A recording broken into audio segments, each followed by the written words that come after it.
बातमी अमरावती जिल्ह्यातून चांदूर बाजार इथे HP कल्पना गॅस एजन्सी समोर सिलेंडरसाठी ग्राहकांच्या लांबच लांब रांगा लागलेल्या दिसतात। भर उन्हात तासनतास प्रतीक्षा करूनही गॅस मिळत नसल्याने नागरिक चांगलेच संतप्त झालेत। ग्रामीण भागातही वेळेवर डिलिव्हरी न मिळाल्याने ही गंभीर परिस्थिती निर्माण झाली आहे। एजन्सीच्या नियोजनाअभावामुळे ग्राहकांमध्ये तीव्र नाराजी व्यक्त होते आणि प्रशासनाने तातडीने हस्तक्षेप करण्याची मागणीही केली जाते।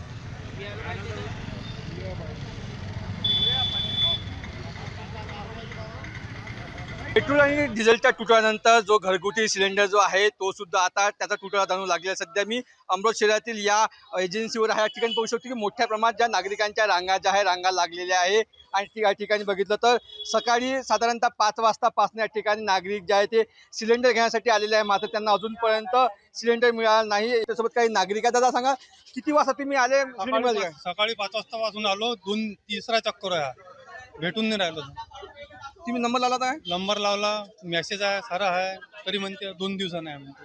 तुम्ही किती वाजता काय सोबतच आहे माझ्या। सोबतच आलो 5 वाजता मिळालं सिलेंडर? नाही, नाही, अजून नाही मिळालं। काय त्यांचं काय म्हणणं आहे? रोज मिळते म्हणजे गाडी येते म्हणते, आता गाड़ी येते। ऑनलाईन झाला आहे। सुबह से बोल रहे हो गाड़ी आते लेकिन अभी तक की गाड़ी ही नहीं। सुबह 7 बजे से पावती दे दी हाथ में उन्होंने, गाड़ी अभी तक की नहीं आई। काम धंधे गिरा के बैठे हुए हम। अजूनपर्यंत सिलेंडर मिळालं नाही, त्यामुळे मोठ्या प्रमाणात नागरिकांना जो आहे त्रास सहन करावा लागत आहे। अमर घाटे, साम टीव्ही, अमरावती।